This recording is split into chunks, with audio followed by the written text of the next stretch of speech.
unity requires atonement. And we haven't seen that from the unpatriotic, seditionists, insurrectionists, and their enablers at all. But what we're seeing is many of the hosts, not all of the mainstream media, but many are starting to hold them to account.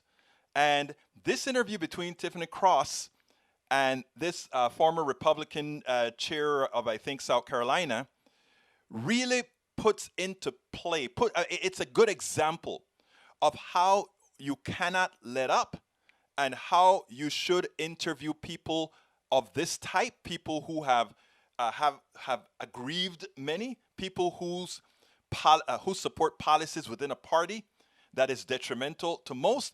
I love exactly how Cross handled it. Check this out. Let's take it on the other side.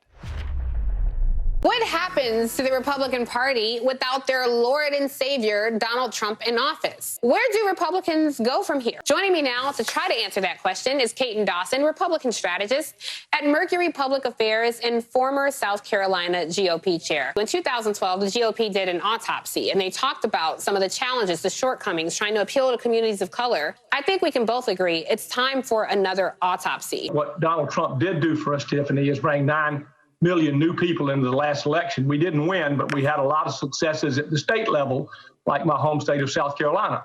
So what does the Republican Party do? But do you want those people? A lot of those people were like QAnon supporters and white supremacists. Are those the people that you want in the GOP? Well, you can't. I mean, if we're going to do the litmus test and the quotas, we want people who are voting for our policies and the successes we had. Donald Trump's tenure in office certainly at times conducted himself differently than any president we've ever had. But Lindsey Graham's right. Differently, illegally. If we want to forget how we got our successes and forget how the Republican Party got there, then we are going to be in the ash heap of political parties. The country's now split 50-50, just what the framers did. The country isn't split 50-50, though. I think elected officials are split 50-50, but when you look at the country, it's quite not split 50-50. The Republican Party is increasingly becoming anachronistic in some of the conservative, as you call it, policies. There was a race in South Carolina, and you said the pro-life party, as you call them, is the strongest force in South Carolina. And so as we sit here and talk about an autopsy for the GOP, where does the pro-life party, as you call them, stand on this violent insurrection now that we have at least 5 dead bodies on the floor? Well, the pro-life party is one that is a movement that is consistent. It's consistently voted for the Republican policies and consistently been there. So certainly you're not electorally going to leave them behind. And they also, if you look at our national platforms, are there. That's a complete argument of pro-choice versus pro-life. But what about the racism? I mean, like, there is no question now. I think a lot of us have always known that the Republican Party, is an apologist, sympathizer, or perpetuator of racist policies. Where do you stand on that now? A disproportionate number of people of color watch this show. What do you say to the rising majority of this country who looks at this party and says, yeah, you're celebrating people who tried to seize the U.S. Capitol. You're saying Donald Trump is the face of your party. But a lot of the folks who are elected officials kowtow to him the entire time.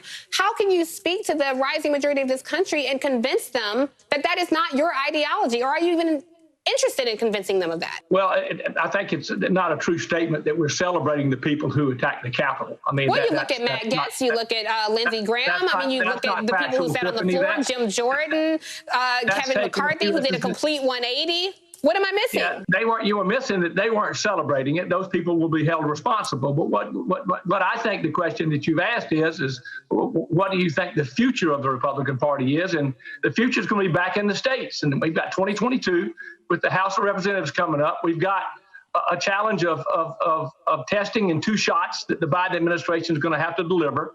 And those are the litmus tests that are going to be in front of us. What Donald Trump did do for the Republican Party is, and surprising is, he increased our minority participation further than I ever thought we would have seen it. How that happened is up to another autopsy. but 9 million new folks was pretty important to us. Yeah, 9 million new folks who welcomed a QAnon supporter in the Capitol and members of Congress who are trying to bring guns on the House floor. I don't know if that's something to celebrate, quite honestly, Caton, but I do want to have you back on. Just one thing I want to point out, in 2008, you resigned from an all-white country club and preparing for the campaign to be a party chairman, and I think a microcosm of looking at the GOP is, did you not know it was an all-white country club before? So now this 11th hour appeal, I think, leaves a lot of people in question, and I invite you back to have this conversation many more times, because I do think people of color would love to have this conversation continue about how we move forward and unify the country. So thank you for joining me. I mean, and she does it with a smile, and she completely fools you into just not seeing that she is completely decimating every... Look, listen. She goes ahead and she points out, are those the 9 million people that additional 9 million people that came on? Did they come on for the right reason? QAnon and all these kind of folk? Then when he goes ahead and talks about, remember, this is a 50-50 country. No, this is not a 50-50 country, because it's an undemocratic country. We have a 50-50 split, but when it comes to what the people really want, it's not close to being a 50-50 country. And she points that out, very important. She points out the anachronism of the conservative policies. She points out that, hey, how can you be pro-life and have an insurrection where people are killed? And then she says, wait a minute, don't you remember, you always complain when we talk about racism in the Republican Party, but you were in an all-white country club. And as far as the people you support, the Jim Jordans and all these guys supported the insurrection. So when I don't know if she's going to get him back on the show again, but every time we get the opportunity on the progressive media, the independent media, when we get an opportunity to point out the true face of what the Republican Party now represents, when we have the opportunity to place that on the screen, it is a must that it is done. But additionally, as Cross has done there, you have to do your homework. You have to understand how their policies are detrimental to the average American citizen, and you can't allow them to come and mislead or change the narrative. You dictate the narrative. And Tiffany Cross in this piece had complete control of the narrative and did not allow, not once, for the Republican strategists to get away with trying to placate Americans or with trying to misinform Americans. At every turn, she was ready for everything that he had to say.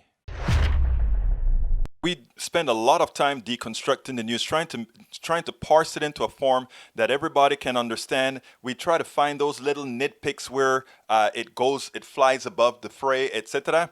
If you really like these videos that we do, I want to ask a big favor. Please go ahead, number one, subscribe to our channel, and number two, please join if you can. Thank you so kindly for watching. Keep watching. Please remember to share. We must populate the entire internet with our progressive message, a message that we know is what most Americans say that they want. So help us, please join.